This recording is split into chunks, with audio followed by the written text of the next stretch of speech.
Hello, this is Orthodox Christian Theology. This is Craig Truglia, and with me tonight is John Collorafi, the History of the Papacy. How are we doing, John? I'm doing fine, Craig. Happy to be with this audience and doing this program. All right, so guys, if there's anything with the audio, let us know. We'll tinker with it as we go. I'm going to start the introduction, which we start everything in this series. The Bishop of Rome, over the centuries, all of us agree, was the single most important Christian on earth. And this is the history of the papacy. Though the term papacy is an anachronism, we admit that, we will use this term due to its popular acceptance. By God's grace, we will undergo an unprecedented presentation on the subject. Never has history of this institution been covered from its origins up until a century before the Great Schism in a methodical, well-rounded way.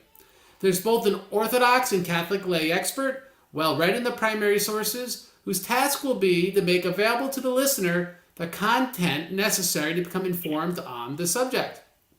The hope is that this will create a fair and balanced overall presentation, which will leave the viewer more informed in the subject than he or she would otherwise be hearing one side in isolation.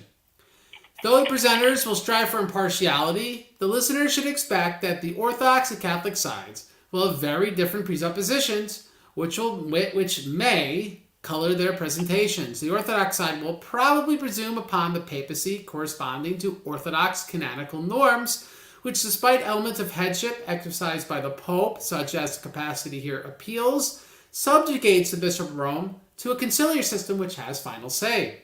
The Catholic side will probably presume upon the papacy corresponding to Catholic canon law, which asserts the Pope has supreme, immediate, and universal ordinary power and dogmatic infallibility. One should strive for transparency when inferences made from the historical evidence are colored by such presuppositions. Each century of church history will be covered in a single episode up until the 9th century.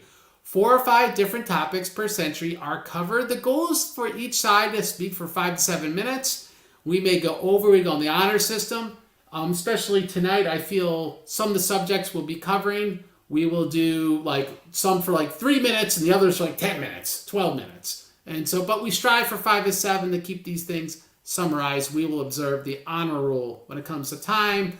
Especially you have me on all the time. You don't always have John. So if you want more time, you'll have more time. The Orthodox and Catholic side will alternate who presents first, so no side has the last word each time. After all the topics are presented, each presenter will be given 5 minutes to offer closing thoughts on the century. There will be no live question and answers to reduce showtime. Please like the video, share it, and leave questions so we can respond to them in writing or in future Q&A episodes. Now, tonight, the topics we'll be covering are going to be the rigorous controversies that surrounded particularly Popes Callistus and Zephyrinus. We'll see Tertullian and St. Hippolytus be really our main source of information for that. Then we're going to cover the Novationist Schism and the topics that surround that. After that, we're going to cover the Rebaptism controversy and how the papacy weighs in that. And then finally, the issues surrounding Paul's Samosata and how the papacy, its role in the Christian church, could be gleaned from that episode.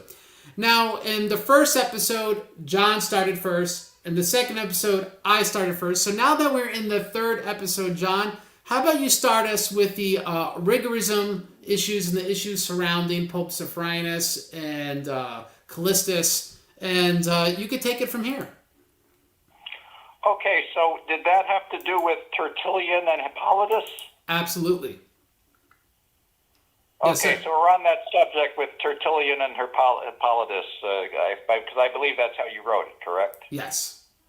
Okay, that'll be fine. So let's start with Tertullian, who was a famous African father of the church around the turn of the 3rd century, I mean early 200s, who fell into heresy.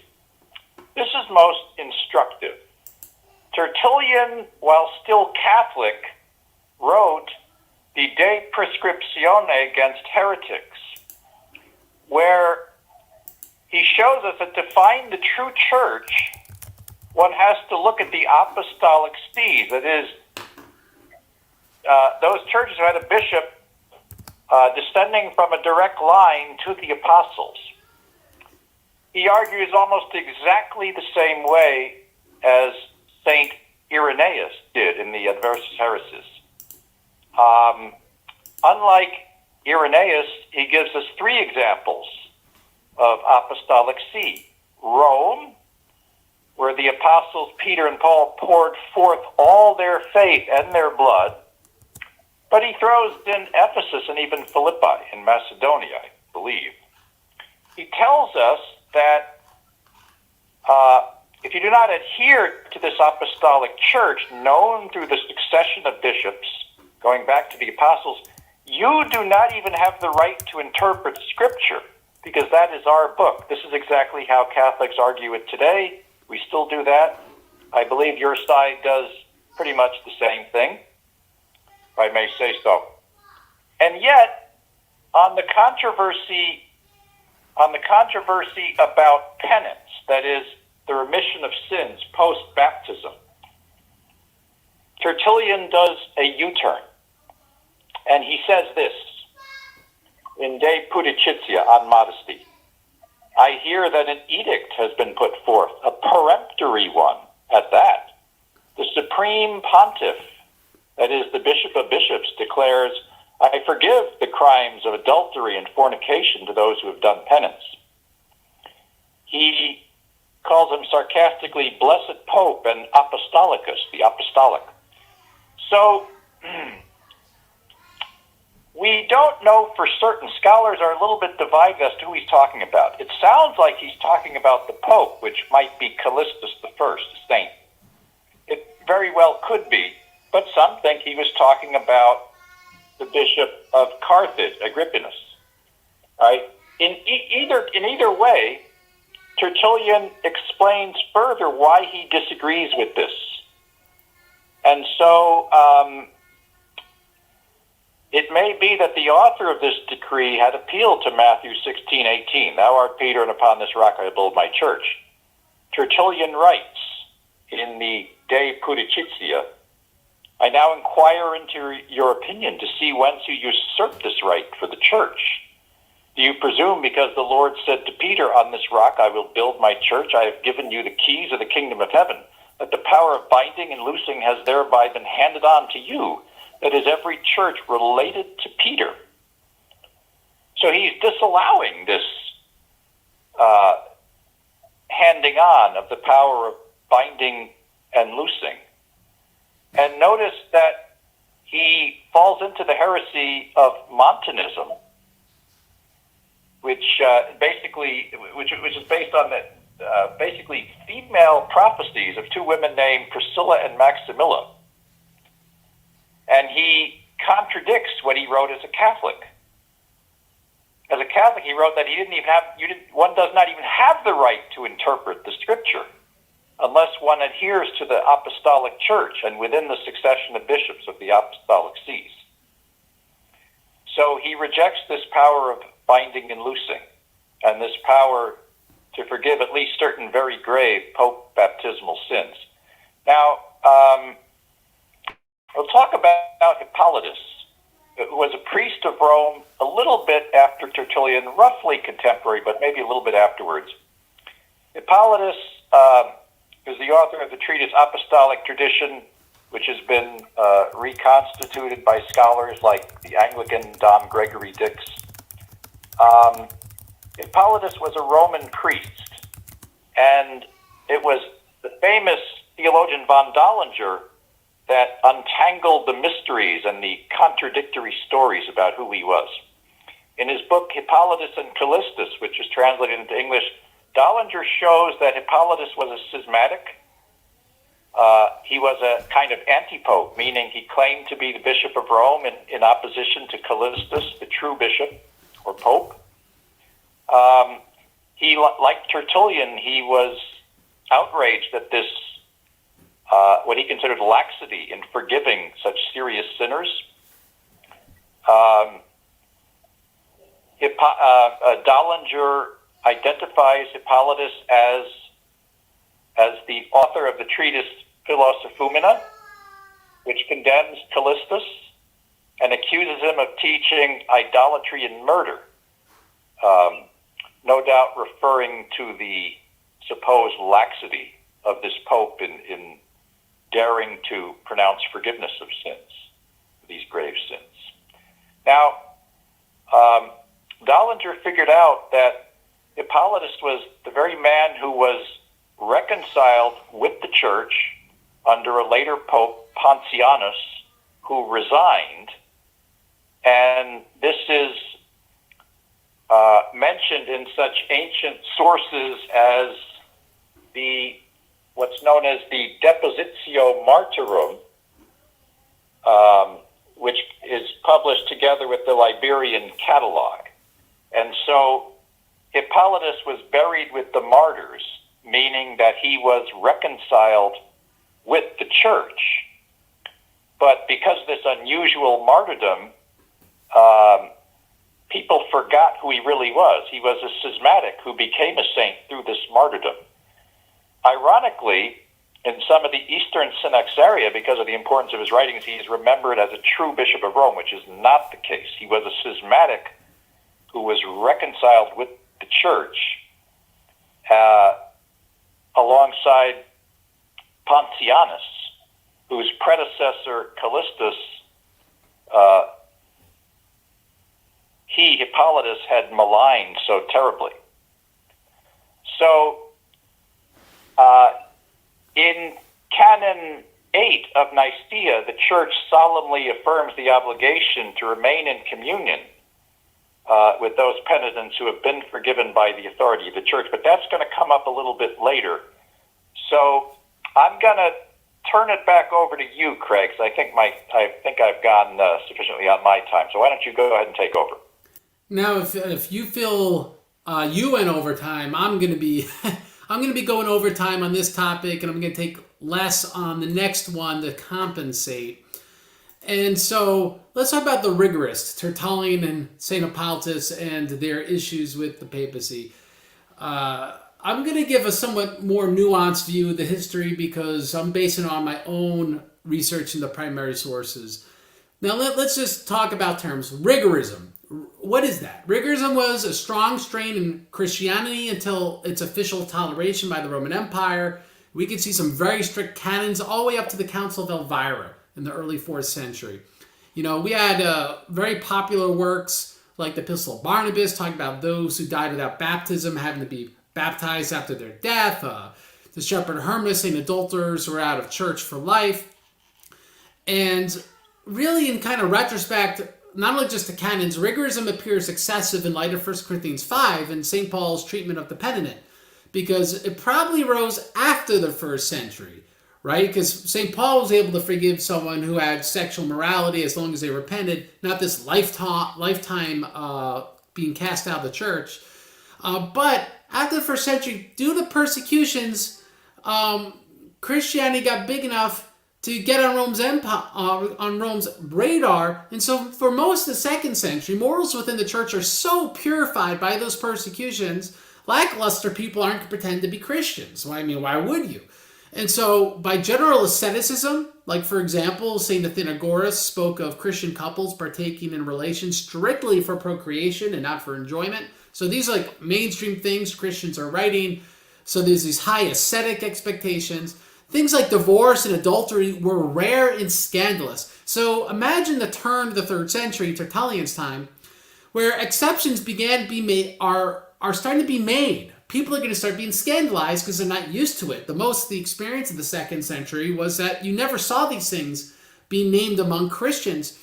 And it really started because martyrs or confessors for the faith vouched for an individual, and these were called indulgences. They're very different than the indulgences we think of today, but the term was used, and we can see this on Modesty, chapter 22. Now, apparently, the perceived change in the church's policy was due to the esteem given to the martyrs. Like, if a martyr was willing to die for faith and he vouched for someone, that meant something. And so this is the context behind Tertullian's critique of the so-called Pontifex Maximus. So, and on Modesty, chapter 1, Tertullian writes, the Pontifex Maximus, that is, the Bishop of Bishops, issues an edict. I remit to such as have discharged the requirements of repentance, the sins both of adultery and of fornication.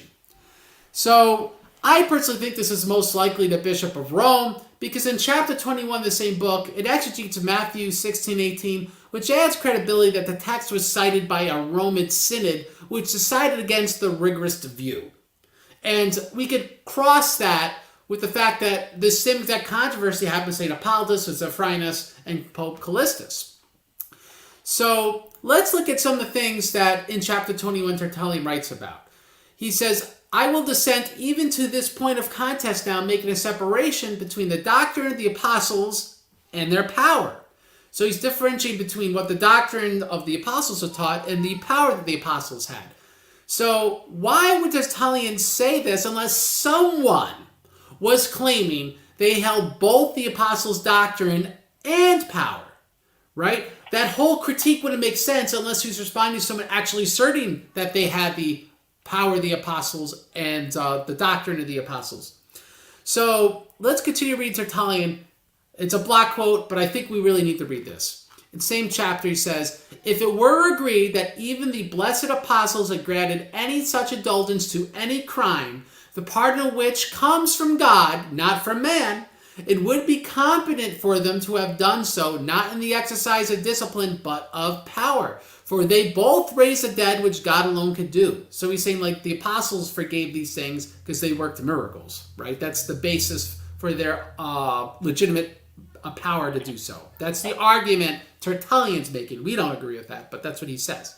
If, however, you, he says, i.e. the Catholics, the Orthodox, have had the functions of discipline alone allotted you, and the duty presiding not imperially but ministerially, who or how great are you that you should grant indulgence, who by exhibiting neither the prophetic nor the apostolic character lack that virtue whose property it is to indulge? But you, that is again the Catholics or Orthodox, say the church has the power of forgiving sins, right? So we can see the mainstream Christians say, yes, the church could forgive sins.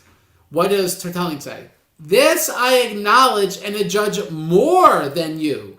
I, who have the Paraclete himself in the persons of the new prophets, saying the church has the power to forgive sins, but I will not do it, as he quotes the Novationist, by the way, lest they commit others withal. If because the Lord has said to Peter, then he quotes Matthew 16:18, and then he quotes later, whatsoever you shall bound or loose on earth. So he quotes that as well. Then he says, you therefore presume that the power of binding and loosing has derived to you, that is to every church akin to Peter.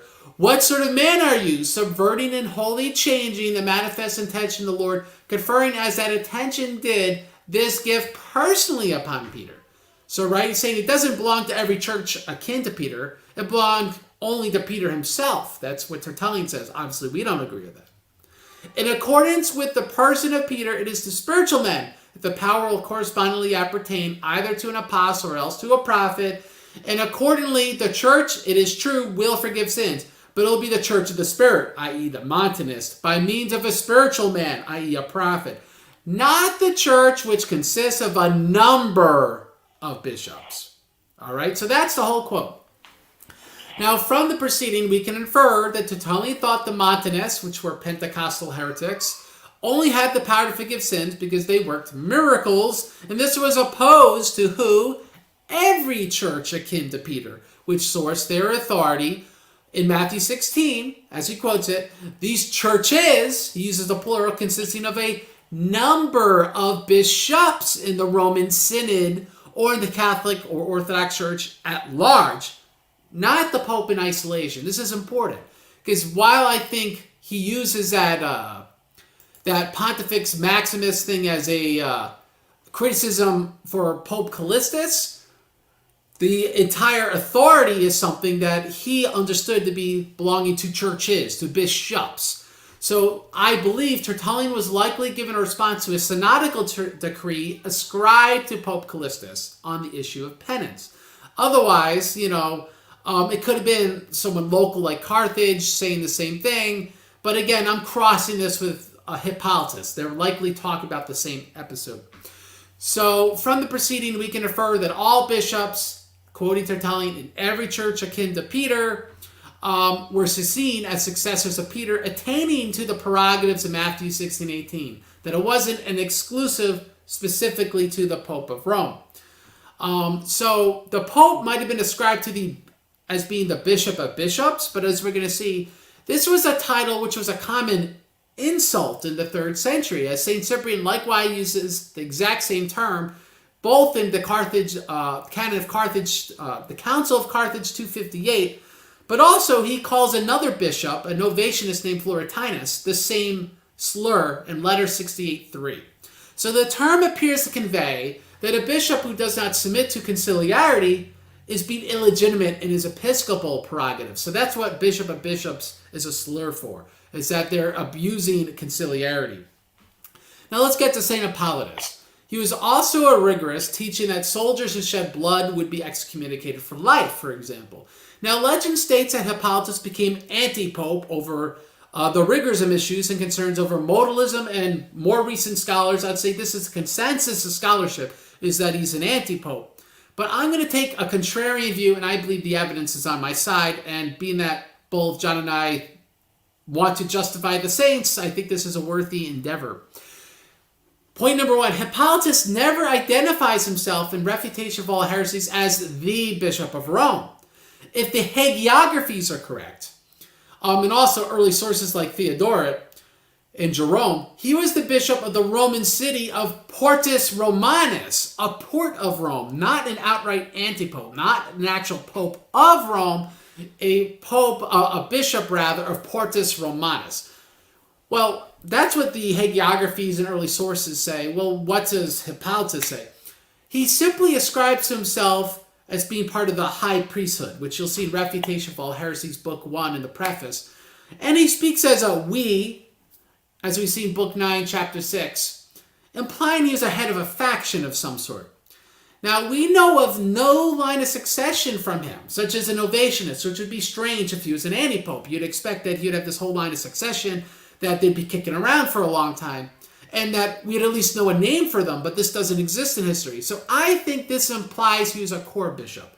He was a core bishop in Portus Romanus, and he wasn't ordaining other people. He was just a core bishop in an important part of Rome, which is why he had a authority and a following. Now, he makes negative comments about popes, which is what's relevant to this show. Details there help us infer what the nature of the papacy was during that time. For example, he says Pope Zephyrinus, this is Book 9, Chapter 2, imagines that he administers the affairs of the church, an uninformed and shamefully corrupt man. Now, I want to just shoot straight at you guys. Contextually, church here is a reference to the whole church, the universal church, not just Rome. And we can see this in chapters 1 and 2 of the same book. So this implies that Zephyrinus asserted some sort of worldwide papal prerogatives, all right? Now, this is just like we saw in St. Ignatius' letter to the Romans a century before. So this is a chain of pearls that we see. There's some sort of global prerogative asserted the Bishop of Rome. Now, Hippolytus accuses Pope Zephyrinus of modalism and Sabellianism, it's the same heresy, and, as he calls it, public heresy in chapter 2. And he accuses Pope Callistus of disseminating modalism, as he says in chapter 8, throughout the world. Right? So this has led some to say, well, were these ex cathedra Trinitarian heresies that they're teaching? Now, before we answer that question, because I'm going to say no, it does show the fact that he's even making the accusation that papal infallibility as a concept, in my opinion, probably did not exist, since there's no indication that this would be scandalous. Like he just says it in passing. He doesn't try to build it up or anything to show that he's going to be swimming against the current in making this claim. Now, in my analysis, neither Zephyrinus or Callistus were modalists. I'm very much convinced of this. But they were poor communicators of Orthodox/Catholic doctrine and were too tolerant of Sabellius for somewhat good reason, which we'll see. Now, in chapter 6, it quotes Zephyrinus saying things for public consumption, such as the denial of the Father's suffering on the cross, which is what they accuse the Sabellians of. But this is Orthodox, and it's anti-Sabellian, so Hippolytus begrudgingly admits this, right? He's accusing him of being a Sabellian, but he admits, but in public he was saying these things that were incorrect. And he's mad because he says that Sophronis was allegedly being insincere. And at that point, Sabellius, according to Hippolytus, was pretending not to be a heretic. So that's special pleading in my analysis. It means neither Sabellius was saying bad things and neither Sophronis was saying bad things. However, this shows that Sophronis was tolerant of Sabellius due to his relatively good behavior at this time, not that Sophronis was actually teaching heresy. Now, Sabellius was eventually excommunicated for, quoting Hippolytus, not entertaining Orthodox opinions by Callistus, the next pope. And Callistus allegedly did this to curry favor with Hippolytus. So Sabellius, yes, was a Sabellian and a heretic. Now, the proceeding demonstrates that Sabellius was in communion with Sophronis, right? Otherwise, how could he be excommunicated later? So Hippolytus had real causes for concern, right? We're not saying he had no reason to be concerned. But in my opinion, this also implies that Hippolytus was perhaps not an anti-pope, as getting his approval would have been irrelevant in that case. Now, Callistus is accused by Hippolytus of maintaining a semi-Sabellian Christology, and he allegedly accused Hippolytus of ditheism, which we've seen in chapter 7 as well. Hence, at the time, it really seemed that they were teaching different doctrines. So it wasn't like a slur that they were calling each other heretics. They really thought each other were heretics. Hippolytus then quotes Callistus, and what does he say? For, says Callistus, this is, I think, in chapter 8. Same chapter, chapter 7. For, says Callistus, I will not profess belief in two gods, Father and Son, but in one. For the Father who subsisted in the Son himself, all right, subsisted, hypostasis, after he had taken unto himself our flesh, raised it to the nature of deity, by bringing it into union with himself, and made into one, so that Father and Son must be styled one God, and that this person being one cannot be two. Right? You can see how this kind of could sound Sabellian, right? They subsist in one another, they have one hypostasis. And this is what Hippolytus says. And in this way, Callistus contends that the Father suffered along with the Son, for he does not wish to assert the Father suffered, right? He didn't actually say that. And in one person, being careful to avoid blasphemy against the Father. Right? So Hippolytus falsely accuses Callistus of teaching the Father suffered, not because Callistus actually said it, but because he said that's a logical consequence of saying that the Father and Son subsist together. Now, so from what we could see, Callistus avoided specifically stating what the Sabellians did. All right? Now, I think we could kind of redeem both of these guys. Let's look at Book 10, Chapter 23. And it applies, I think there was confusion over terms. Now, Hippolytus writes, therefore, this one person, hypostasis, according to Callistus, is divided nominally, meaning just in name, but substantially not so, i.e. not in essence. Right? So Hippolytus appears ahead of his time in positing the doctrine of the particular hypostasis, which the scholars will say is a 4th century Cappadocian doctrine, but it's because Callistus doesn't ascribe to the particular hypostasis doctrine that he calls him a heretic. So it's interesting. It shows that this doctrine existed in the early 3rd century. But Callistus appears to equate hypostasis with substance, which, by the way, the Nicene Creed does. Right? So it just shows you just that everyone was on board with the terminology of the particular hypostasis doctrine, not that they actually disagreed with the concepts therein. All right?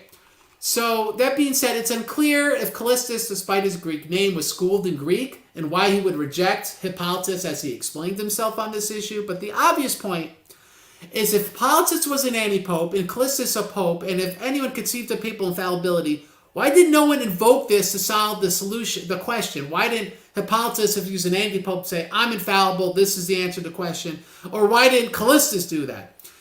Now, we see this, for example, in Pope St. Dionysius, who I think closes the chapter in Sabellianism in a synodical decree on the question against the Sabellians.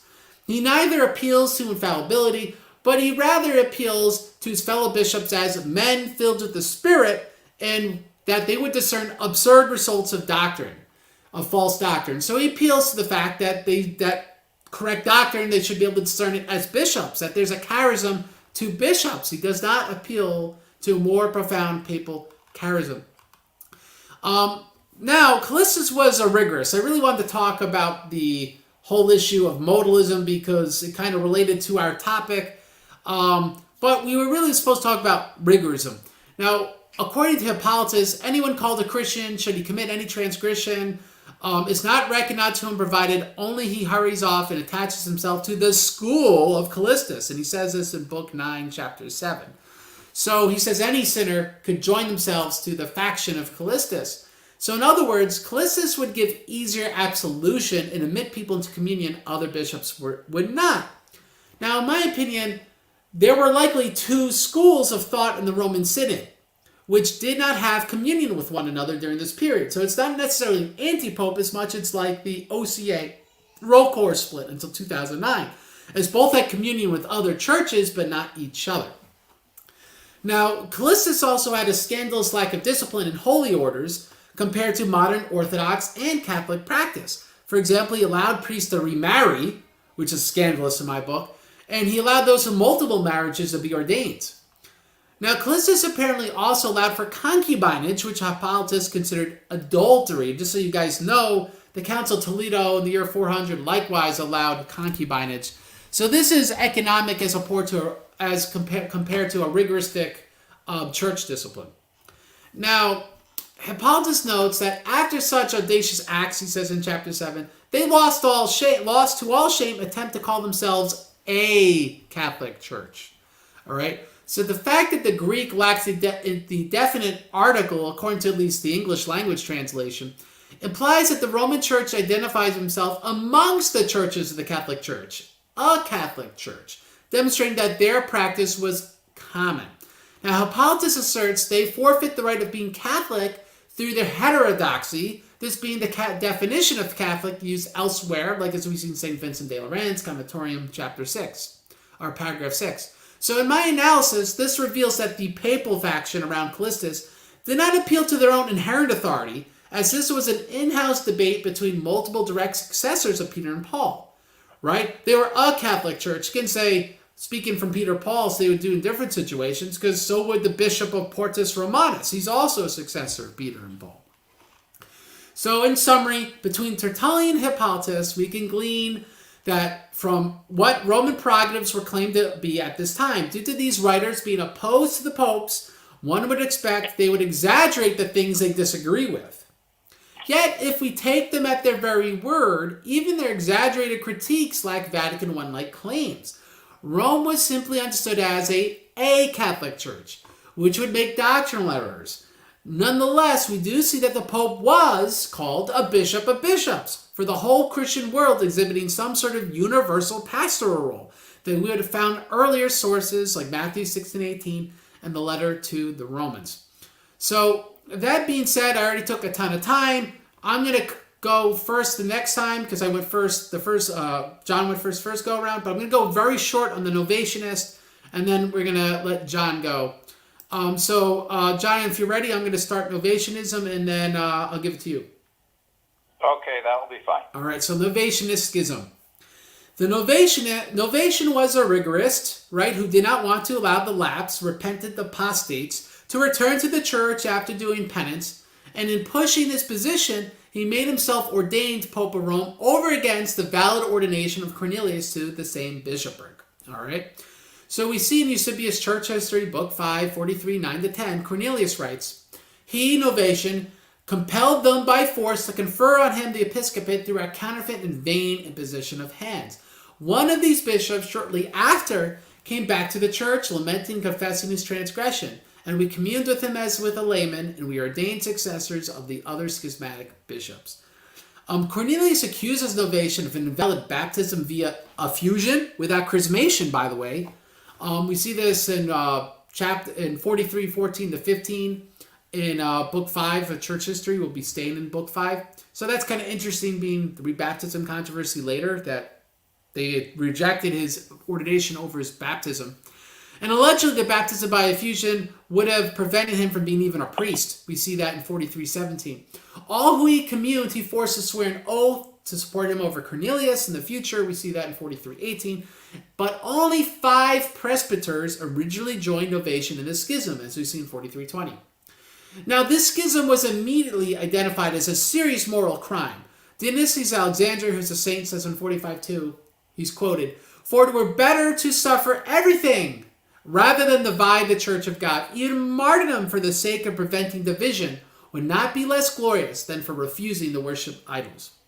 St. Cyprian also laments in 39:5, his letter. He says, "They are promising to bring back and recall the lapsed into the church, who themselves have departed from the church. There is one God, and Christ is one, and there is one church, and one chair found upon the rock by the word of the Lord. Another altar cannot be constituted, nor a new priesthood be made, except the one altar and the one priesthood. Whosoever gathers elsewhere scatters." Now, the chair Peter in Matthew 16:18 applied to all bishops, according to St. Cyprian. We already covered this in episode 1 in letter 26:1. This is why to establish a parallel church and set a bishop against any Orthodox Catholic bishop was schismatic. There's one chair found upon the rock, Peter, by God's stipulation. Cyprian felt betrayed by Novatian as fellow bishops from Africa took part in Cornelius' ordination, as we see in 41. Now, a synod in Rome that excommunicated all the Novatians. We see this in Church History, Book 5, 43:2. It's also talked about in Cyprian's letter 51:6, and Eusebius recounts in Book 5, 43:3. There have reached us epistles of Cornelius, Bishop of Rome, to Fabius of the church at Antioch, which show what was done at the synod at Rome, and what seemed best to all those in Italy and Africa and the regions thereabout. Also other epistles written in the Latin language of Cyprian and those with him in Africa, which show that they agreed. All right, so this shows the Novatian matter, when the schism spread past Roman local jurisdiction, was treated locally, right, by the synod in Africa, the synod in Antioch, in Egypt, by the way, requiring the consent of those within that jurisdiction to Cornelius' election. Cornelius could not dictate terms, is what I infer from that section of Eusebius. So I'm going to just keep it there to keep time down. And I want John now, he's going to give us the contrarian view, or at least I may be giving the contrarian view. He's going to give the Roman Catholic view of this issue on the Novationist schism. So John, the floor is yours. Thank you. I'll simply present it according to the histories of the Church, which is the Catholic Church. So Eusebius talks about the miraculous election of Fabian in 236. A dove came upon his head, and the people placed him upon the priestly chair. And this holy man was martyred in early 250, January 20th, which is still his feast day in the traditional calendar. And so, to use a phrase from St. Cyprian, when the place of Fabian, that is, the place of Peter, and the step of the sacerdotal chair were vacant, there was a disputed election. And most selected as bishop, a man named Cornelius, of aristocratic background. However, there was a priest named Novatian who was supported by his own faction. It could not have been the majority. He had some support, and he was able to procure ordination from 3 Italian bishops who may have been a little tipsy because they'd had some wine. And we have some accounts of this actually from Pope Cornelius, which are preserved in Eusebius in the Church History, Book 6, 43. Now, both of these men acted very much like popes. One is pope, one is anti-pope. Because Novatian, by all accounts, put his bishops all over the place. So much so that the Council of Nicaea had to deal with this this issue of the Novationist clergy in Canon 8. So he had his bishops all over, and Cornelius was right behind him. on his trail, deposing these Novationist bishops. The first ones to fall were the three who, possibly tipsy, had been imprudent enough to try to consecrate Novation. So they were immediately deposed by Pope Cornelius. And he speaks about this in his writings as preserved in Eusebius. Okay? Now, what's interesting is that in this letter preserved by Eusebius, Pope Cornelius also tells us about the early hierarchy of the Roman Church. In other words, we go below the ranks of bishops, priests, and deacons. We have what are called the minor orders. And these already existed by the 3rd century. So in Rome, by tradition, you have first tonsure, but then you have 4 minor orders: porter, lector, exorcist, and acolyte, and then subdeacon after that. And this is mentioned in the letter of Pope Cornelius, 3rd century. Just to give you an idea of how ancient the Roman hierarchy is. Now, the Byzantine Church, by contrast, only has 2 of those orders, which are hypodeacon, which is subdeacon, and lector, doesn't have the others. Also worth noting is that Pope Cornelius and Cyprian were particularly close, and that St. Cyprian was a big supporter of Pope Cornelius, and so much so that they are named together in the diptychs of the Roman Church, which we call the canon, or the canon of the Mass, which is basically the Roman anaphora, and a prayer before the consecration known as the Communicantes. And so the names Cornelii and Cypriani in Latin come together in the genitive case, Cornelius and Cyprian. Remarkable that they're named together in the diptychs at every traditional Mass, right before the consecration. So this was a rigorous schism because Novation was somewhat in the model of Tertullian and Hippolytus in this this allergy towards forgiving grievous sinners, particularly those who are guilty of idolatry. Okay, and we know that this is officially rejected by the Church. The sect of Novatians was known as the Cathars, and as I said, they're dealt with in Canon 8 of Nicaea. However, I don't want to go too far off on that because I want to deal with Canon 8 in another context on baptism. Now, since I've taken so little time, I'm going to clarify something from a previous program. We had a gentleman in the chat talking about St. Clement of Rome and claiming he was the immediate successor of Peter. Well, I've taken note of that. I was aware of that. Tertullian, in the work cited, the De on Prescription, actually does mention Clement as if he were the immediate successor of Peter. And this is mentioned in some apocryphal writings, the letter of Clement to James. But in the official diptychs of the Roman Church, we have Linus, Cletus, and Clement. So that belief about Clement has been noted. I'm aware of it, but it is not correct according to the most ancient Episcopalists, according to Irenaeus, and according to the diptychs of the Roman Church. And because the case of Novation was so similar to that of Hippolytus, I don't have much to add. There is an ancient treatise against Novation, which tells you how inhumane this heresy was.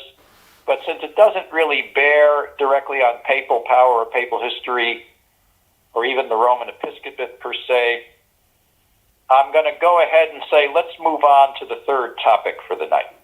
Just reserving a little balance of my time, if I may. All right. Well, that sounds good, John. Let me just turn the volume down for a minute. All right, that sounds good, John. And I'm trying to remember who goes first now. I think, do you go first, the rebaptism controversy? You, then me. Then you. So, yeah, you go first. So you could go again. Okay, that will also be fine. So, rebaptism, there's quite a lot to say here. First of all, we're in the time of Pope Stephen the First, 254 to 257 when this controversy about baptism comes up, but we know about it. We don't have anything that is directly from Pope Stephen, who is one of the martyrs. And he's not only in the Roman martyrology and has a feast day in the Roman calendar, but he's also in the calendar of Simeon the Metaphrast. So he's definitely a saint for the Romans and Byzantine churches. But we don't have it directly from him. All right, but we know that we have from one of the letters of St. Cyprian, we know that Agrippinus of Carthage in the early 3rd century decided that those coming over from certain heresies were to be rebaptized. And this would have been done in Carthage since the early part of the 3rd century. That's St. Cyprian, letter 72. All right, and we also know that St. Stephen objected to this with the words, nihil innovatur, let there be no innovation, literally, let nothing be innovated, but with the meaning being, keep to the custom of the church, don't change any stuff, don't do any new stuff here. Nihil innovatur, two very important words. Those words alone, should settle who was right and who was wrong in this controversy. Unfortunately, it's not so simple. Rome has had to clarify its stance. I mean, we are not, Pope Stephen was accused of having no zeal against the heretics. We have this from Firmilian of Caesarea. Stephen, who preaches that he holds the chair of Peter by succession, is moved by no zeal against the heretics. That's not how we talk about saints and martyrs, as I understand it. So that charge should be thrown out. But it is true that Rome has clarified this over the centuries. So it's well known, or should be, that the mere fact of having a heretic minister does not make a baptism invalid. We have to clarify, and there's a lot of Roman theology clarifies there must be no substantial change in the rite of the sacrament, what the theologians call the matter of form, and there must be what the theologian called the intention of doing what the church does. This tends to come up a lot when we hear rumors about Masonic prelates. I don't know how far you can relate, but that's been an issue with us of late. Nevertheless, if we set aside those qualifiers, the position of Rome has still always been that the mere fact of a concomitant heresy, in other words, the minister is in heresy, that alone does not make a baptism invalid. Now, we know that we know that Cyprian objected to this. I've already told you that he died in Rome's communion. Cyprian is included in the canon of the Mass, meaning we still recognize him as a saint. But we do not, the church does not accept what he taught about this, and this clear distinction has to be made. So I'm going to go to the teachings of other fathers and what they have said about St. Cyprian on this matter.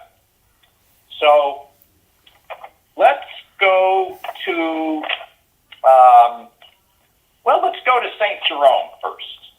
St. Jerome, Contra Luciferianos 23, PL 23-186. Blessed Cyprian, condemning the baptism of heretics, sent the acts of an African council on this matter to Stephen, who was then bishop of the city of Rome, and the 22nd from Blessed Peter. But his attempt was in vain. Eventually, the very same bishops who had lain down with him that heretics were to be rebaptized, returning to the ancient custom, published a new decree. Again, PL 23-186. Notice, returning to the ancient custom. That tells you who's right and who's wrong. Let there be no innovation. Now, St. Augustine, very unhappy when people would name St. Cyprian to defend this rebaptizing error. So he says, first, stay in the church, to which Cyprian clearly adhered and preached, and then dare to name Cyprian as the author of your teaching, Contra Cresconium, book 131. And even more clearly than that, again, St. Augustine, I do not accept what Blessed Cyprian thought about baptizing heretics and schismatics, meaning rebaptizing, because the church for which Blessed Cyprian shed his blood does not accept this. Contra Cresconium, book 232. And then he adds, Cyprian remained, quote, in Catholic unity. Whatever correction Cyprian needed was compensated by his great charity and, of course, this purification of his suffering and the great martyrdom. And that's St. Augustine on Baptism, book 118. Now, that's not all. Okay, perhaps you're familiar with the Commonitorium of Vincent of Lérins, which is basically to uphold the principle that the Catholic faith is based on universality, antiquity, and consent. In Latin, quod semper, quod ubique, quod ab omnibus, what was held always, everywhere, by all. So we go to St. Vincent of Lérins, Agrippinus of venerable memory, who was once Bishop of Carthage.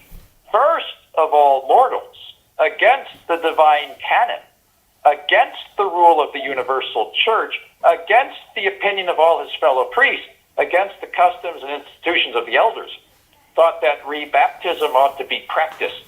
Then Pope Stephen of blessed memory, Bishop of the Apostolic See, together indeed with the rest of his colleagues, but more than the others, resisted, considering it fitting, I think, that he exceed all the rest as much by the devotion of his faith as he did by the authority of his place.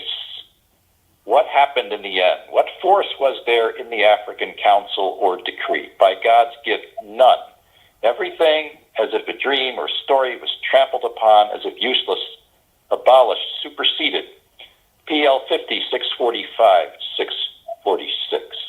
And even that, there's even more than that, because we have to go to the councils here, right? To leave no doubt about this. So when we go to the council, Council of Arles, Canon 8, says this: regarding the Africans who use their own law to rebaptize, it has been enacted that if anybody comes to the church from heresy, let them ask him the creed, and if they see that he has been baptized in the Father and the Son and the Holy Spirit, let the hand be opposed upon him only, either for penance or in chrismation, that he may receive the Holy Spirit, probably chrismation. But if the person questioned does not answer with this Trinity, let him be baptized. Mansi 2, 472. And that's the Roman theology, that is, no rebaptism where there has been baptism in the name of the Trinity and no substantial change made in the sacrament.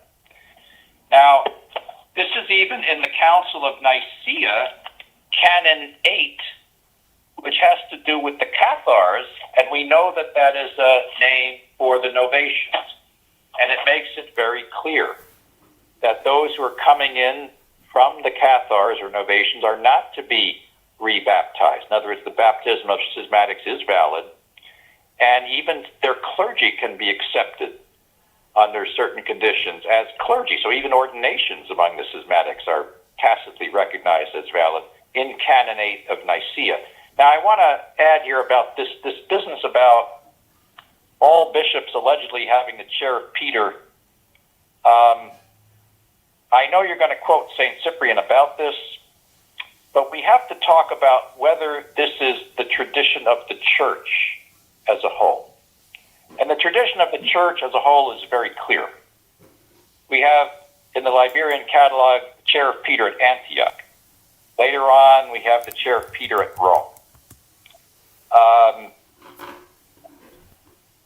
St. Vincent of Lérins talks about how Pope Stephen exceeded the others by the authority of his place, meaning as Bishop of Rome. So it's not an equal authority, clearly.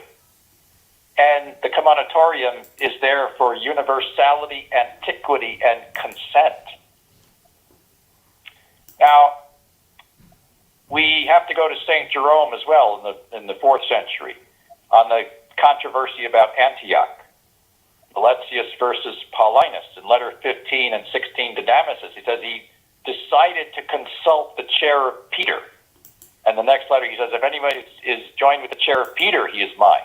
And this is clearly referring to Rome and Damasus. And then later, a bit later in that century, a couple of decades later, we have an Arian bishop complaining about the Orthodox fathers, meaning Damasus, Ambrose, and the Orthodox Council of Aquileia, saying, why do they not realize that the chair of Peter is equal and common to all the bishops?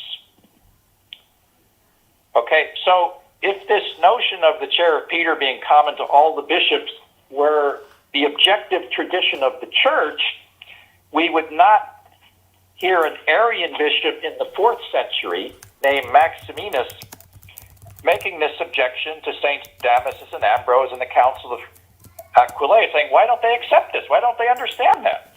And just to give you a source here, that's the dissertation against Ambrose, PL Supplement, Volume 1, 722, column 722. So, once again, that's another case where when I make a claim, it's a very, very short walk to that primary source on which that claim is based. All right, and this one I have not heard from anybody else, any of the apologists on either side. So that dissertation against Ambrose is extremely important. It's about time people took note of it. I'll repeat. That's PL Supplement 1, column 722. Why does he, Damasus, not realize, and why do you not understand that the See of Peter is equal and common to all the bishops? Why didn't Damasus understand that? Because it wasn't the case. So with that, Craig, I'll turn it back over to you. All right. So I'm gonna click that, and when it comes to the issue of the, I'll just refer people back to the first episode if they just want more details on Peter being the origin of the episcopate. Pope Gregory II teaches it, so I think I think a Roman Catholic has to accept that. But that aside, the rebaptism controversy is going to take some time. I appreciate everyone's patience. It is unfair to say that Cyprian was anti-Roman, as he followed the judgment of the Roman Synod in appeals made to Rome, like we see in letter 14.3, an appeal to the Roman Synod. There's no pope at the time concerning disagreements, like we see in letter 22. Elsewhere, he writes to Rome asking for an appeal not to be ruled against him, like we see in letter 54. So he was not anti-Roman. Only after Rome's schism did he appeal from Rome to Firmilian, like we see in letter 74.3. Appeals against Rome were therefore possible. Now, Cyprian's appeal to Cornelius gives us a good window into how he understood the papacy. All right? So, that being said, letter 54:14 says as follows. Cyprian writes, a false schismatic bishop set sail to bear letters from a schismatic and profane persons to the throne of Peter and to the chief church, whence priestly unity takes its source, and not to consider that these were the Romans whose faith was praised in the preaching of the apostle, to whom faithlessness could have no access, for appeals, that is. So Rome's great faith is seen as an honorifically insulating influence against foolish, faithless appeals. Rome is, to quote Cyprian, a source of unity and was the chief church. And by the way, he refers to the same things in anti-papal letters. We see this in letters 69.3, 73.7. So this is intrinsic to Cyprian's thought. This is a real treat for the listeners. I think this is the first time in YouTube's history where both guys talk about Cyprian actually read everything he ever wrote. So that being said, this is intrinsic to Cyprian's thought. Now, in short, Rome is a root for unity, but to an extent. Consider how the same letter ends. So we just read letter 54:14, where he says about the appeal to the throne of Peter, how they're the source of unity. How does he end the letter? In paragraph 20, I know, dearest brother, he writes to Cornelius, by the way, from the mutual love which we owe and manifest one towards another, that you always read my letters to the very distinguished clergy who preside with you there. Yet now I both warn and ask you to do by my request what at other times you do of your own accord and courtesy. So we can see why John says Cornelius and Cyprian are really close. Cyprian's literally dictating to the Pope. He's warning him even. The Pope cannot act unilaterally. He owes, in the words of Cyprian, love and a sort of obedience to Cyprian. That even scandalizes me. Cyprian actually threatens the Pope here. He warns him, which shows understood limit to the honorific stated previously. It's one thing to say these other things, but when he tells the Pope what to do, we can kind of see, well, what's he really mean by this? It's hard to understand in a few words, but the early church prized consent, and doing disagreeable things would sooner bring about silence or abstaining from taking a view than overt opposition. All right? So one has to read the councils to understand, and Father Richard Price speaks of conciliar procedure working this way, but that kind of explains why, like, Cyprian dictates something at Cornelius, like he doesn't write anything back. It's just, you don't just disagree with someone. That creates a huge controversy. You don't see this in the early church. Not unless there's an issue. Now, unsurprisingly, Cyprian had a very explicit ecclesiology of conciliar consent. Explicit. We see this in letters 13.2, 17, 18, 22.4, 32.1, 52, 64.1, 66.1. He even apologizes for ordaining a reader without the permission of the other bishops. I mean, we would never see that today. This is how explicit he was about consent. Here are, I think, the best examples. In letter 14.3, for example, he says, our proceedings, writes Cyprian, ought to be united and to agree in all things. He writes in letter 19, communicate to as many of our colleagues as you can, that among all these may be observed one mode of action and one agreement. He writes in letter 51.8, to the place of Fabian, that is, when the place of Peter in the degree of the sacerdotal throne was vacant, which being occupied by the will of God and established by the consent of all of us, whosoever now wishes to become a bishop must needs be made from without, and he cannot have the ordination of the church who does not hold the unity of the church. So as we can see in letter 51.8, the place of Peter is held by the entire Roman Synod, the consent of all of us, and that includes Africa, which is part of their jurisdiction. Now, of course, that's true before the Pope is actually ordained, because this is, I think 51 is written to Cornelius, if I remember right, but he's speaking the time before he was ordained. Additionally, a true successor of Peter must have the consent of that whole jurisdiction. As we see there, it's the whole Novationist controversies about. Just so people know, Apostolic Canon 34, which requires submission and consent between bishops and their metropolitans, follows the same logic. So this is a consistent thread in early church ecclesiology. Now, the ecclesiology of consent permeated the church and the Roman Synod. This is not just Cyprian's opinion in the 3rd century. What's my evidence? Well, the Roman Synod before St. Cyprian hardly concurred. They actually wrote about it. We can quote the Roman Synod. We see this in letter 31. It's the Roman Synod writing, but they ascribe it to Cyprian. But this is the Roman Synod. They write, they, the bishops, owe their conscience to God alone as the judge, yet desire their doing should be approved also by their brethren themselves. It is no wonder, brother Cyprian, we should be found not so much judges of as sharers in your counsel. So as we can see, this idea that God alone is judge is something Cyprian concurred with, as around the same as he borrowed this probably from the Roman Synod in other letters of his. For example, you could read in letter 53.5, he writes to Cornelius, he, the bishop, shall give an account to the Lord in the day of judgment. And elsewhere, he writes in letter 51.21, every bishop disposes and directs his own acts, and will have to give an account of his purposes to the Lord. So we see that this idea of consent and that only God alone judges the bishops, they all have their own right to make a judgment. This is something that was written to a pope. This is something that the Roman Synod wrote to Cyprian. It's a common idea. Now, the Roman Synod writes about consent as elsewhere. Letter 30.5.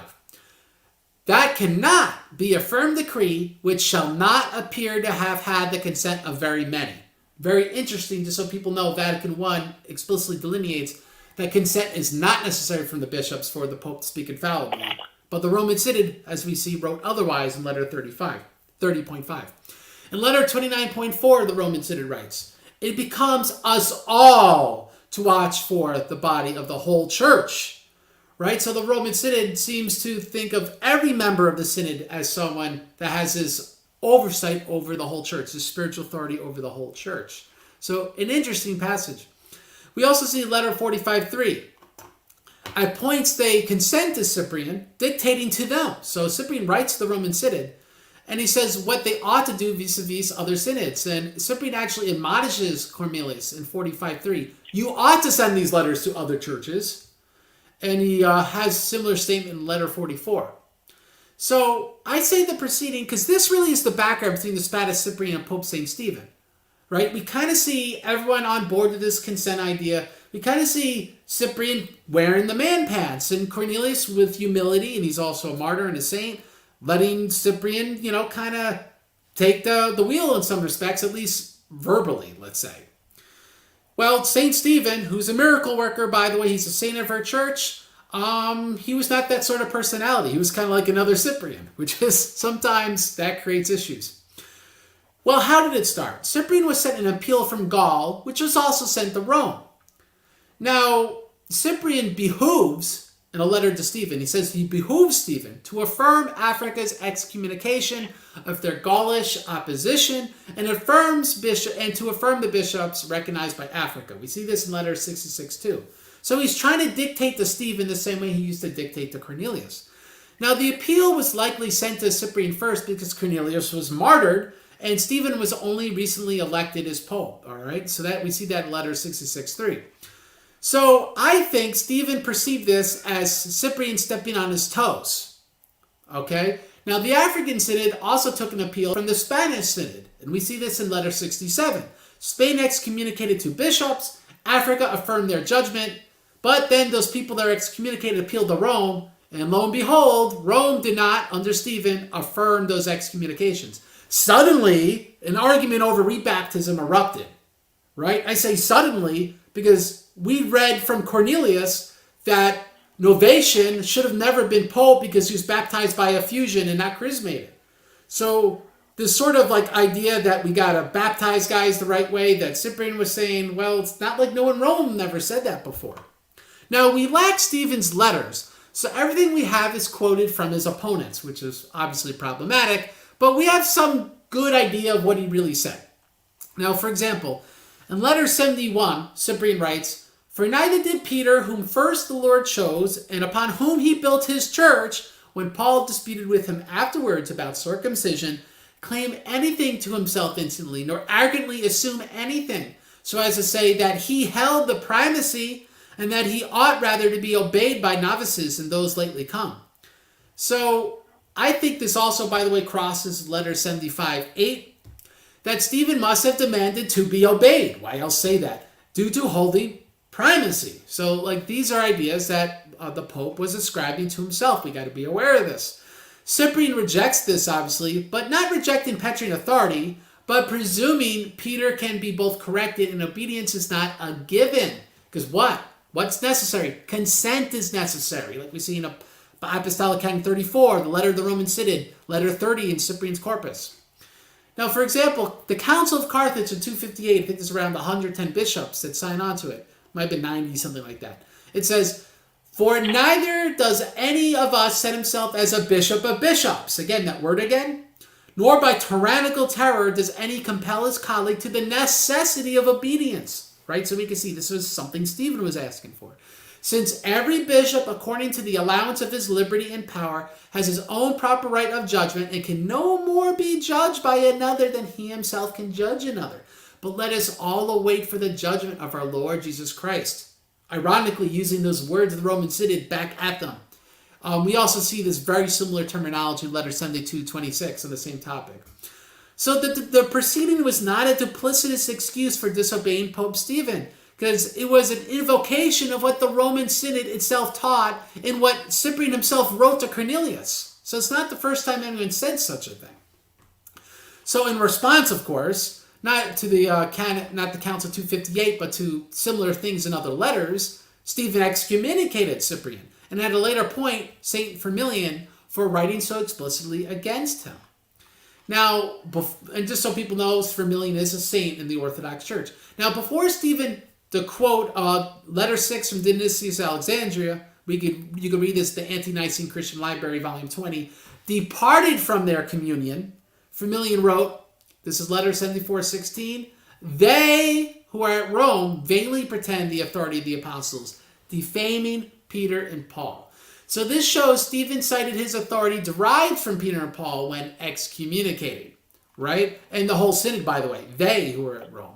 It also shows that Dionysius understood that Stephen had the capacity to break himself off from others, right? He departed from their communion, but not to excommunicate outside of his jurisdiction. By the way, other translations concur. You can read Feltlow's St. Dionysius Alexandria Letters and Treatises, page 55. It gives a very similar translation, this idea, departed from their communion, not excommunicated, like we see addressed to Cyprian, who was within the synod of the Roman synod. Now, Firmilian interprets Stephen's actions as schismatic. Firmilian writes in the same section, 74:16, the peace and unity of the Catholic Church, such as Stephen has now dared to make, breaking the peace against you, he writes to Cyprian. He says in 74:24, Firmilian writes, he, Stephen, is really the schismatic who has made himself an apostate from the communion of ecclesiastical unity. For while you, Stephen, think that all may be excommunicated by you, you have excommunicated yourself alone from all.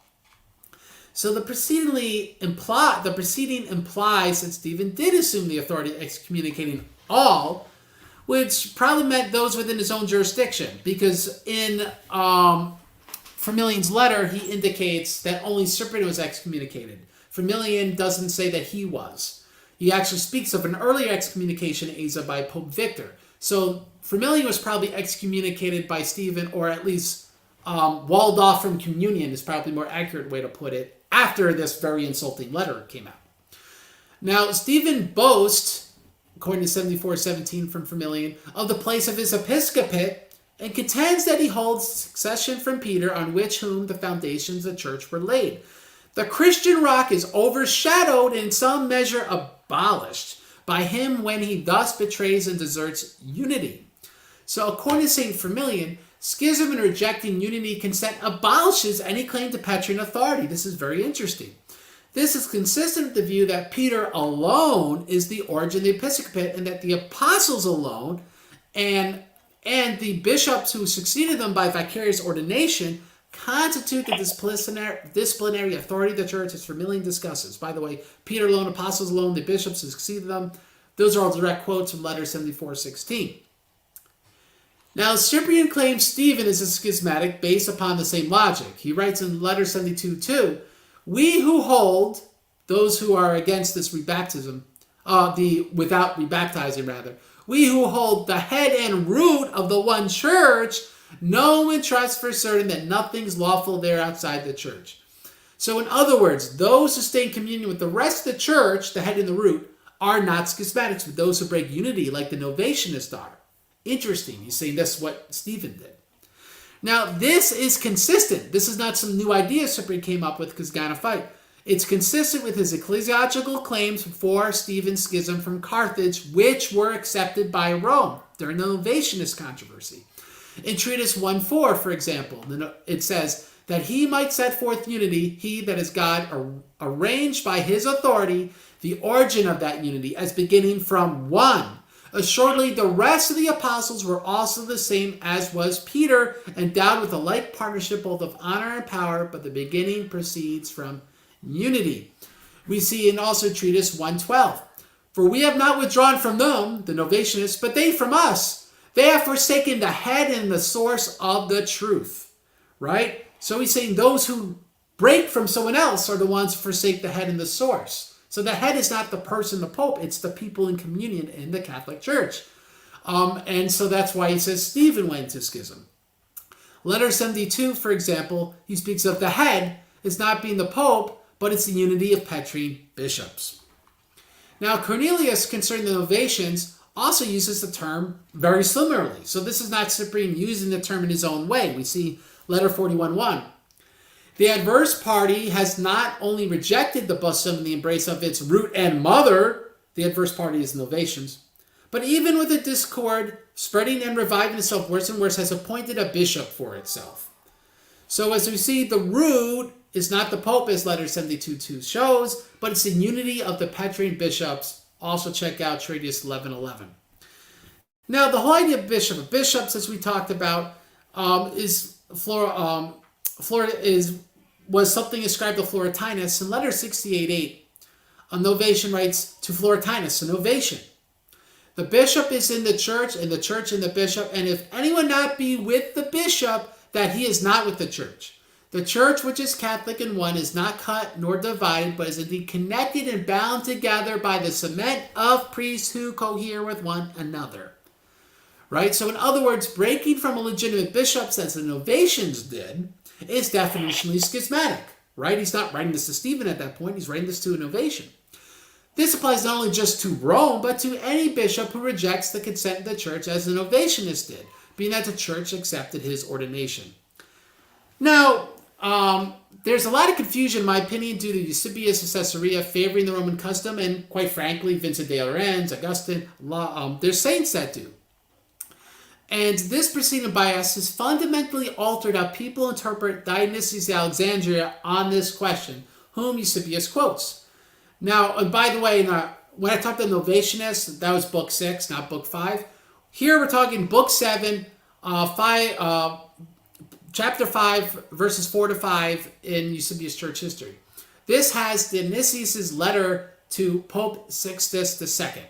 He writes, he, Pope Stephen, therefore had written, proceeding concerning Hellenus and Firmilianus, that's Firmilian, and all those in Cilicia and Cappadocia and Galatia, and the neighboring nations, saying that he would not commune with them for this same cause, that they rebaptize heretics, but consider the importance of the matter. For truly, in the largest synods of the bishops, decrees have been passed on this subject, that those coming over from heresies should be washed and cleansed from the filth of the old and pure leaven, and I wrote entreating Stephen concerning all these things. And again, that was a council in Carthage under Agrippus, and a council in Iconium in the early 3rd century also, which is where Firmilian came from. So being that he's appealing to the antiquity of these councils, saying that Stephen should have understood, he entreated him about these things, does it sound like that Dionysius agreed to Stephen? Obviously does not. Dionysius clearly supported Cyprian. He even quoted Cyprian. So much historians have missed out on this because only in the last 150 years have we actually recovered letters that were in Armenian from St. Dionysius, which show how clear this is. So for example, letter to Stephen, this is the Armenian letter 1, translated by Coiney-Bear. It's also found, by the way, in a Syriac fragment and a Greek katina on Deuteronomy, and you can read that in Feltlow, St. Dionysius Alexandria, pages 53-54. So this is how we know it's not a forgery. It says, to Stephen, for these reasons that we may be in accord, again, that idea of consent, church with church and bishop with bishop and elder with elder, let us be careful in our utterances. This is what he's writing to Pope Stephen.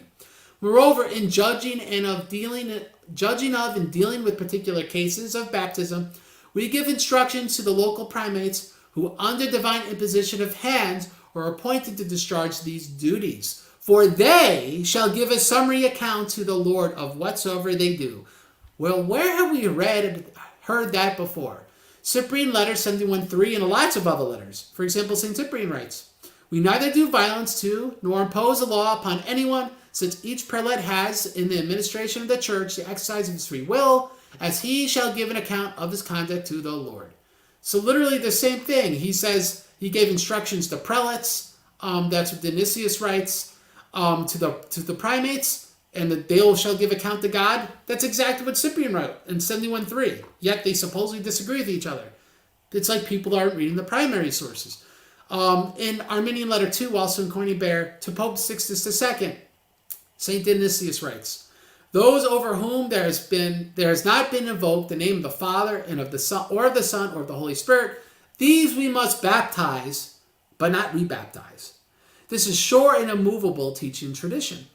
Now, what St. Cyprian say? Letter 72. We say that those who come thence, from the schismatics, are not rebaptized among us, but are baptized. Right? So, Cyprian's not saying we're rebaptizers. He's saying they were never baptized. And that's the same thing that St. Dionysius said, though in my opinion, he's a little more modern in his approach. Now, in closing, because this has gone long enough, St. Stephen the Pope was perceived as wrong on the rebaptism controversy during his day based on the sources actually contemporary to those events, Firmilian and Dionysius and Cyprian. But this is not the main point for our purposes, even though Cyprian and Dionysius and Firmilian all represented the biggest synods of their days other than Antioch.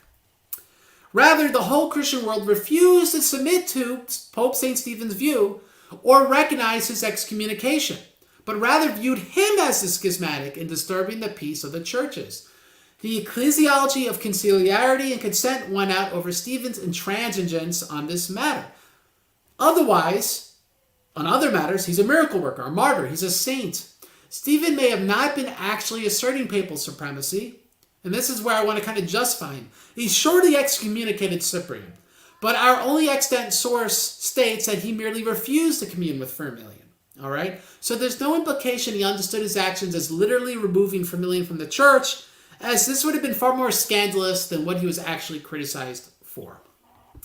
So, being that I went long enough, and that's probably the most in-depth treatment of the rebaptism controversy between John and I people have ever heard, I'm going to now start with the Paul Samosata, which will be very short, and I'm going to then let John close. He'll talk about Paul Samosata as well, and who was a bishop at Antioch, and then he'll have 5 minutes to sum up, give closing statements, say whatever he likes. So anyway, Paul Samosata, what's the big deal? Bishop at Antioch. Eusebius indicates that a local synod in Antioch and those nearby deposed him. All right, so this whole controversy, he gets deposed, okay? In Church History, Book 7, Chapter 21, verse 1. 28, verse 1. Eusebius writes, Firmilianus, bishop of Caesarea and Cappadocia, I'm going to guess he represented Ephesus. The brothers Gregory and Athenodorus, pastors of the churches in Pontus, Hellenus of the church parish of Tarsus, and Nicodemus of Iconium. I'm going to guess it's also Ephesus. It's within their jurisdiction. Moreover, Hymenaeus of the church of Jerusalem, and Theotechnes of the neighboring church of Caesarea. And besides these, Maximus presided in a distinguished manner over the brethren in Bostry. All right, so we see all the nearby synods and Antioch meet together to depose the bishop of Antioch, because a patriarch can only be deposed by fellow patriarchs. That's why they need Jerusalem. That's why they need people representing Ephesus. This is why they'll write eventually to Egypt and Rome. Now, same source, chapter 30, verse 1. It says, the pastors had assembled about this matter, the Antiochian Synod with Jerusalem and Asia Minor, prepared by common consent an epistle addressed to Dionysius, Bishop of Rome, and Maximus of Alexandria, and sent it to all the provinces. So like I said, you need other patriarchs to depose a patriarch. That's what we see there. And in Orthodoxy, you see this in the Council of Moscow, 1666, the Council of Istanbul in 2005. This has happened throughout Christian history. Now, my interpretation is that the Antiochian Synod needed the acceptance of those revered as patriarchs, right? For the reason I just stated. Now, Eusebius, Church History, same book, chapter 30, verses 2 to 5. It says to Dionysius, there's a letter that says to Dionysius and Maximus and all our fellow ministers throughout the world, bishops, presbyters, and deacons, and to the whole Catholic Church under heaven, we sent for and called many of the bishops from a distance to relieve us from this deadly doctrine. As Dionysius of Alexandria and Firmilianus of Cappadocia, they tried to go, but they died. For example, Firmilianus came twice and condemned Paul Samosata. So they write to these other churches that we've already reached out to other patriarchs and we've condemned them. We see the same chapter 30, verse 17. We, the Antiochian Synod says, have been compelled to excommunicate him, Paul Samosata, since he sets himself against God and refuses to obey, and to appoint in his place another bishop for the Catholic Church. So they're saying he's a schismatic. By divine direction, as we believe, we have appointed Donus, who is adorned with all the qualities becoming in a bishop. We have informed you of this, that you may receive letters of communion from him. So they want everyone to accept who they ordained. Eusebius records in same book, chapter 30, verse 19, that Paul Samosata refused to surrender the church building. So, he quotes, the Emperor Aurelian was petitioned, and he decided the building to be given to those to whom the bishops of Italy and of the city of Rome should adjudge it. Thus, this man was driven out of the church with extreme disgrace by worldly power. Interesting, right? It's saying really the Pope got him out, but really the Emperor did. But we do see the Emperor did not favor the conciliar approach that the Antiochian Synod was doing, right? It's not like he said, let all the churches decide. He said, no, the Roman Church is going to decide. Why? Well, here's what people usually don't talk about. The Emperor Aurelian had recently defeated the Palmyrene Empire, a Roman breakaway that had control of all Egypt, Roman Syria and Palestine, and most of Asia Minor. They even got as far as Byzantium in that day. They didn't go to Ephesus, by the way. Now, the Roman Synod was the only synod in the Proto-Pentarchy, so the only real patriarchate, if we're going to use an anachronistic term, that was not under total or partial foreign control. So, right, like the Synod of Ephesus, well, half of them were occupied.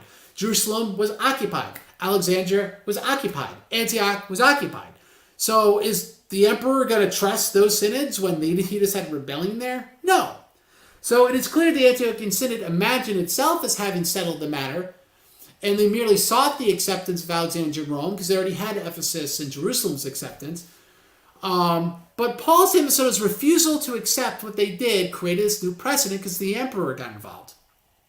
While Eusebius downplays this appeal to apply only to who must vacate a building, by the way, surely the real significance was that Rome was given the role of actually approving the Antiochian, Jerusalem, and Asian synods, and thereby giving Rome the final say. So the significance is this is the first inter as opposed to intra-patriarchal appeal in history. Future appeals frequently would be made to Alexandria and Rome, and even other cities like Jerusalem and Thessalonica. But Rome's primacy now not only had a spiritual legacy due to Saints Peter and Paul and their relics, it had a juridical precedent. This is an inauspicious precedent determined chiefly by political considerations, however. Not surprisingly, future geopolitical considerations, as reflected by later church canons, like Canon 3 of Constantinople I and Canon 28 of Chalcedon, were considered equally important in determining appeals and primacy. Right? So geopolitics do play a role, and this is actually canonical. So we can't avoid this.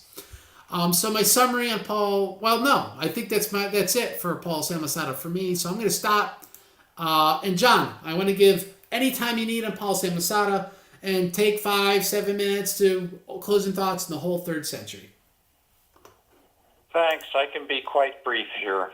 Paul of Samosata reputedly taught that Christ was basically a man, maybe a man inspired by the Holy Spirit in some way. He was condemned by a council.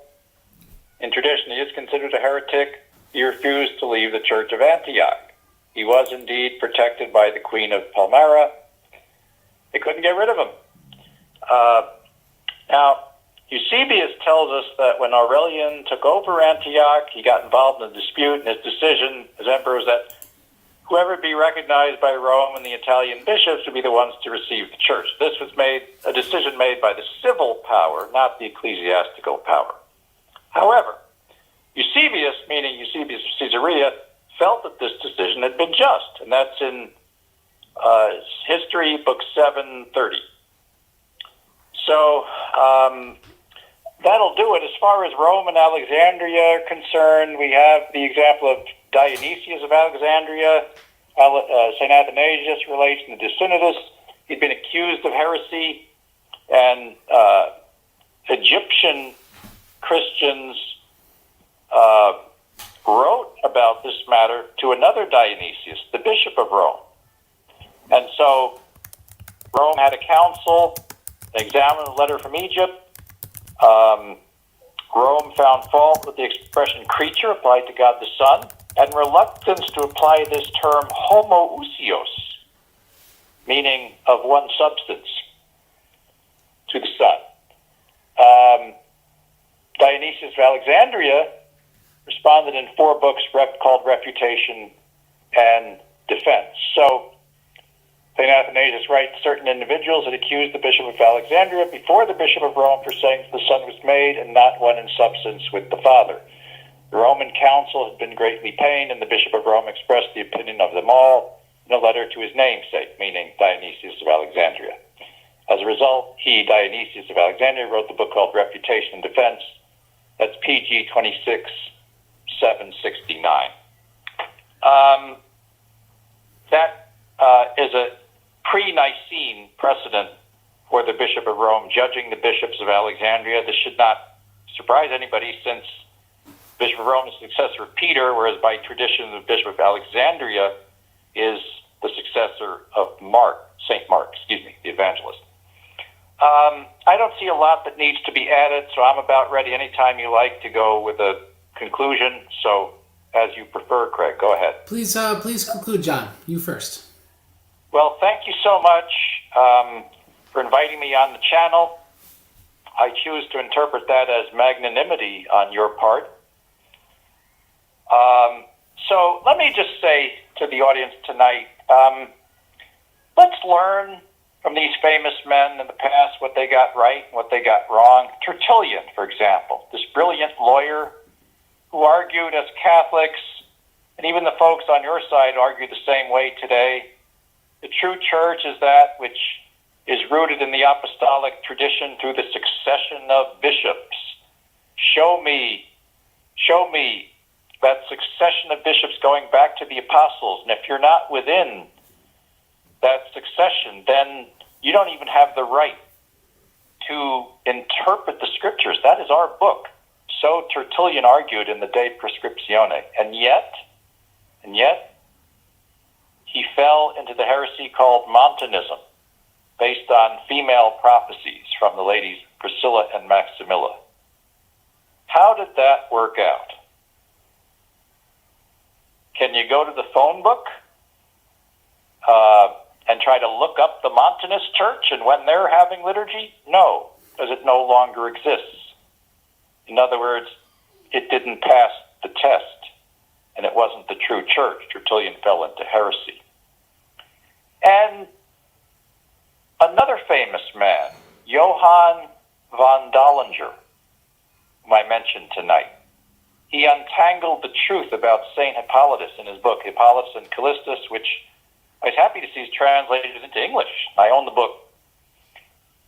I have to tell you, woe to the man who made sloppy argumentation or faulty history or bad deductions with Dollinger as his adversary. For in this book you see Dollinger in his prime, demolishing bad argumentation and showing just how formidable his intellect was. And yet,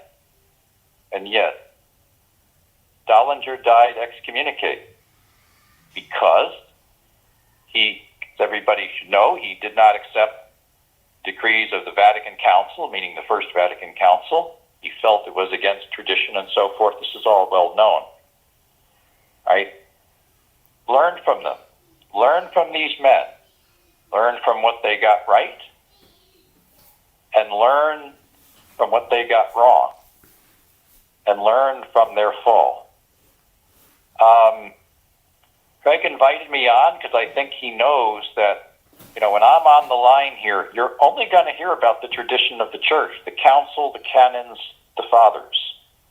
And this is a program I can recommend to those who are trying to discern the true church. I think you know by now. You're going to hear about the canons and the fathers and only the tradition. And it's going to be from the primary sources, often from the original languages when I'm able to do it. So that was my promise to you. I think I kept that promise tonight. So I thank you all, and I'm I'm very honored and flattered that for those of you who took the time out to listen to this talk. And there's no debate here, so there's no need for me to do any kind of rebuttal. I gave you the sources you needed to learn, and you have only to draw the lessons from those historical sources, which are also from the very tradition of the Catholic Church from the earliest days. Thank you so much, and good night. All right, and not sure if John's hanging up or not, but I'll give my closing. And that being said, hopefully John will stay on, otherwise I'll plug his book when he's not there. I want to say something about Dionysius, just real quick. It's interesting because I guess that's a sort of appeal that was made, or I'm not sure how we would classify it. But Dionysius kind of like doubled down. He said, "Oh, he just kind of misunderstood what I was explaining. He didn't really like totally eat humble pie." Because we have fragments where he actually explains that. It doesn't take too long to read all of Dionysius' fragments. But I have misinformed people because I thought he ate humble pie, and I said that in the past. But having now since read all his fragments, we just don't have extant evidence of that. That being said, let's talk about what we have to summarize tonight. Many apologists claim that the Orthodox impugn all the saints in the West and that disagree with them. And there's truth to this allegation. I think Orthodox have to stop doing it. It's wrong. But it's also wrong if we impugn Western saints when they say things are inconvenient to, let's say, the Roman Catholic view of the papacy. For example, that's why we want to be careful of St. Stephen, Pope St. Stephen. We want to be careful of St. Hippolytus. We want to be careful of St. Cyprian. We want to be careful of St. Firmilian. They're saints, though Firmilian's not Western of those three. Now, looking at this issue historically, I feel that we cannot simply disregard a source because we do not like their conclusions. We have to perceive from the sources what were the likely material facts at the time. So I think most likely, here are the material facts. The papacy did not have any outright heretics during this century. But also, papal infallibility was really not a concept that was conceived from what I can tell. Additionally, it was understood that popes could be wrong in issues such as baptism and even commit moral crimes such as schism. Popes had a spiritual headship, though, both locally and universally. Even St. Hippolytus said that. There were limits to this headship, both locally and universally, as the Pope required the consent of both bishops locally and universally. The popes and their synods heard appeals, just like other jurisdictions. And the first example of a Rome-specific interjurisdictional appeal, at least one of major note, because the one with Dionysius may really be before it. It may be a good point by John. But I'm thinking really was the intervention of the Roman Emperor in response to a massive rebellion which had taken place in the east of the empire. So this necessitated an appeal made to somewhere geopolitically insulated from the source of controversy. And what we're going to find in the 4th century is that this practical necessity to appeal to someone geopolitically isolated, this necessity still existed. And the precedent that dictated this appeals continued to be followed. It's not that the Pope merely received appeals for political reasons, though. We can't say that. He was a universal spiritual head. But one must not confuse this with a papal monarchy, where the Pope is above the consent of the entire church and an ecumenical council. We can see the whole consent thing in this century. We will impact the ecumenical councils in subsequent centuries. All right? And that's everything I have to say today on this topic. So, John, could you please do any plugs? I hear you're going to be doing something at the Confederacy. And you have, again, your book, which is a very valuable resource. So let me give you an opportunity to do some plugs, please, if you feel comfortable. Okay. Yeah, thank you so much. For those, if you found this presentation enlightening and wondering where does he get these sources, you'll find many of them in my book, Keys Over the Christian World. It's co-authored with Scott Butler, who co-authored an earlier book called Jesus, Peter, and the Keys. In this book, however, the primary sources are dominant and translated from the original languages for the most part. So it's available on robertsongenis.org, but, people have taken it, made it a free download, and the co-authors never really objected because we want people to appreciate the book. Now you mentioned the Confederacy, because I did approach, this may be controversial, but on the site what is it? Truth Talks. Truth Talks. He don't like me, by the way. This may be controversial for some people, but there is a very ignorant propaganda campaign among some of my co-religionists, traditional Catholics, rehabilitating the Confederacy. And I find now some of folks on your side doing the same thing. And I'm going to tell you, this is many, many years of research, many years. I have uncovered the truth about the secret society behind the Southern Secession, which is Freemasonic, said to have Kabbalistic initiation rites, and what it was trying to achieve with secession. And if you're on that side where you don't like what I'm hearing and say, how dare he say that? You're the people who need to listen to the podcast, and it's called The Satanic Cult of the Confederacy. And you John, have that might be your biggest hit. I mean, come on. Well, that's History very Channel material. Controversial. I mean, it shouldn't be, but it's very controversial because people are taught very different things on this subject. But in the Catholic Church, we have a strict teaching that condemns the secret societies, and there's a command to expose their evil works, and I have done so. And I have found some of my co-religionists doing the opposite. And if you believe, Collorafi, you can't say that history was written by the victors. My answer is going to be, in 5 to 10 minutes of that podcast, you're going to notice I wasn't taking history from the victors. Right from the horse's mouth.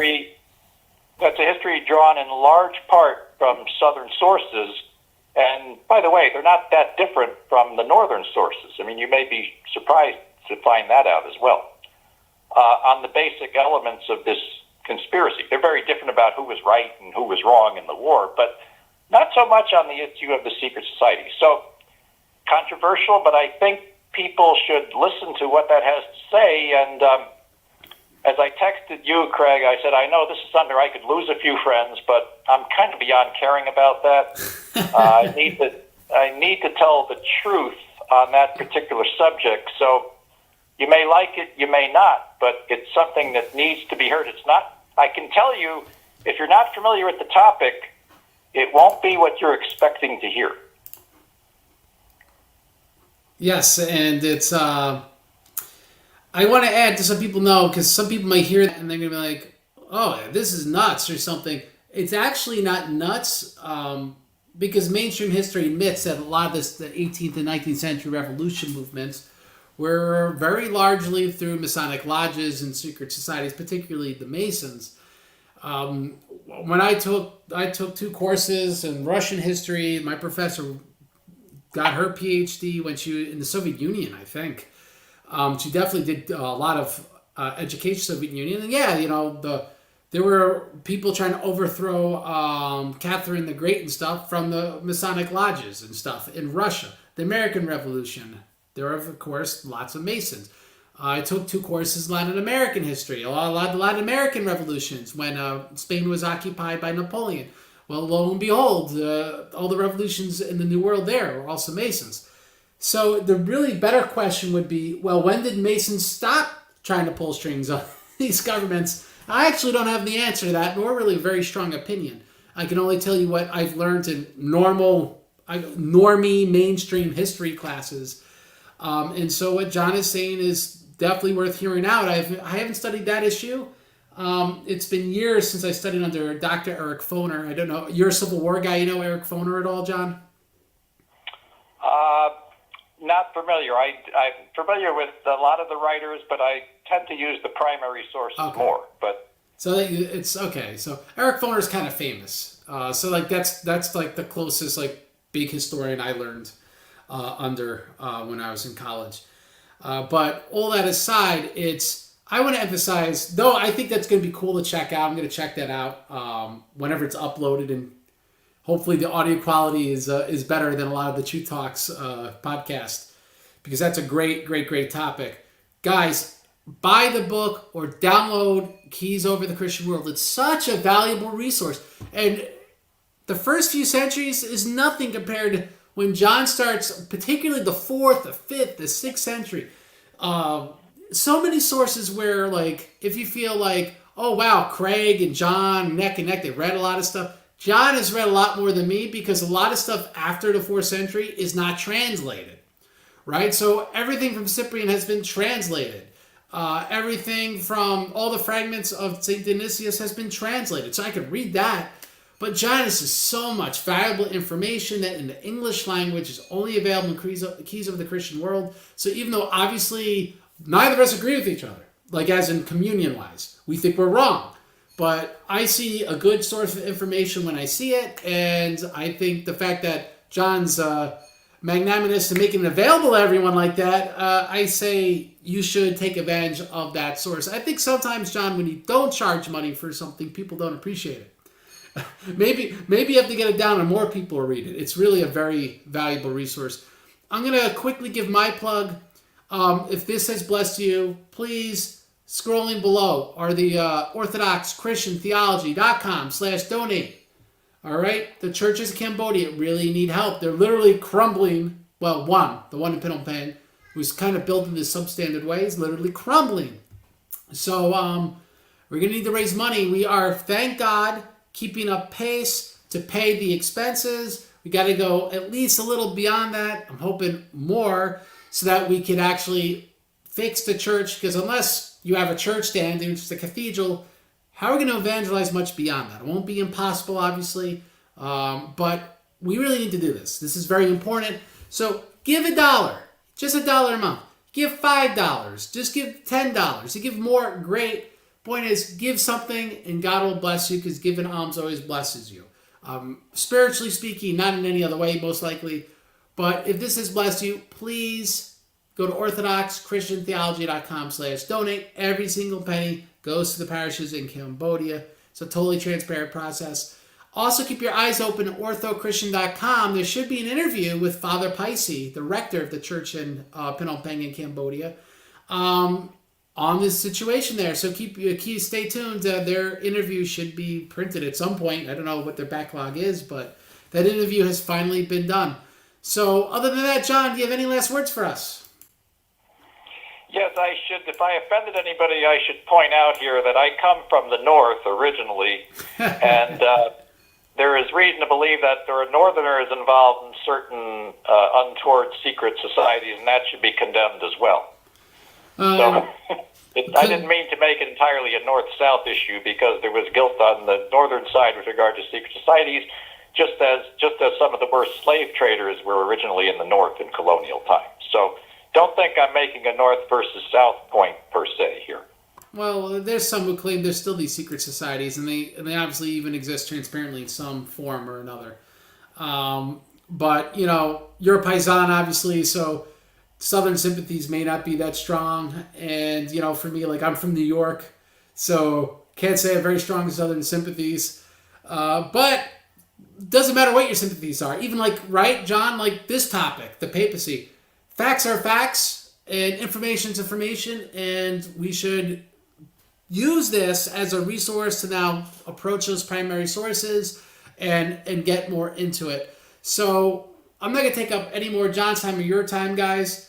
Please like, share, and I'll end the show as I end all of them by quoting Jesus Sirach. Fight to death for the truth, and the Lord God will fight for you. God bless you. Have a great day.